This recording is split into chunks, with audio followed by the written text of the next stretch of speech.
Have you ever noticed when you start trying to get in shape, or if you're someone who consumes alcohol, you want to cut back on alcohol? You notice when you start to make that commitment to say, okay, today is the day. Do you ever notice how temptation comes your way? All right.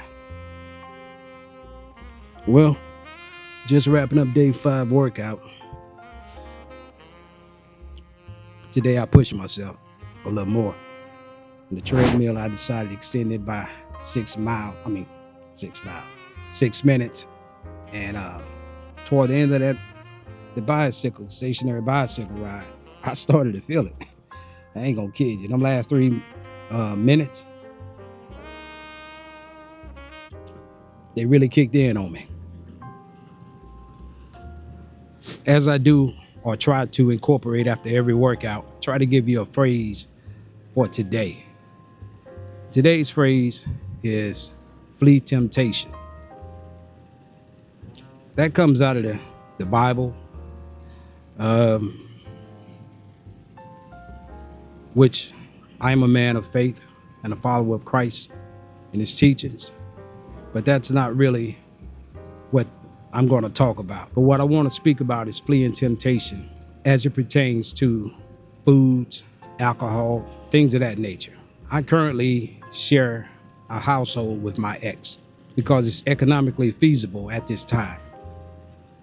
And one of my biggest pet peeves is that, well, let me pause. Because the way we frame things in our mind could either be poison or they could be food for thought. So let me put it like this. Have you ever noticed when you start trying to get in shape, or if you're someone who consumes alcohol, you want to cut back on alcohol? You notice when you start to make that commitment to say, okay, today is the day. Do you ever notice how temptation comes your way in the form of sweets, if sweets is your weakness, or pasta and rices, if those carbs are your weakness, or your friend calls up and say, hey man, let's go out and have a couple of drinks. Or they show up at your house with alcohol, a case of beer, or a couple of 6-packs.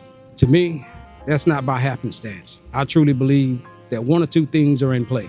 Either this is God testing your will to see if you're gonna stick to what you set out to do. On the other side, it could be a dark energy who knows the plans that God has for you and knows what your future look like. And if you just get in alignment with what God has purpose for you, then he will no longer have a stronghold over you. And make no mistake about it. Alcohol, if you're consuming it to the point of drunkenness, it has a hold on you. Food, if you're eating it to the point of gluttony and getting out of shape, overweight, or that's all you think about throughout the day, it has a hold on you. So maybe that dark energy understands that if I can keep you in bindment, then you won't seek the greater things that God has for you, nor will you reach the greater things that God has for you in your life. So that's why I say flee temptation. I just wanted to bring that to you guys today, man. Something to give you brothers and sisters, something to think about. If you are starting this journey and you've been following me on this path here, or you've already, leaps and bounds ahead of me on your journey with it, I applaud you. I really do. Keep pushing.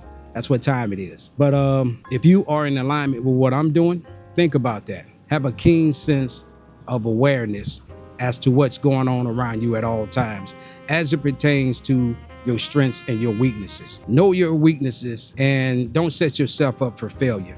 If you know that, like mine is, I like sweets. So what do I do to combat that? I don't keep sweets around me. Now, here's the thing about it. When you are living with someone, cohabitating, and they are in their groove and that's part of their life, you have to find a way to distance yourself from the things that they partake in. My ex keeps sweets all through the house. So what I'm looking to do moving forward is to buy me a small refrigerator and put all of my foods and juices and things of that nature in that refrigerator and go to that refrigerator moving forward. So that's what I'm thinking about doing. That's it for this video. My name is G. Lewis. Take care of yourself. And as always, fam, take care of your people. God bless. I'm out.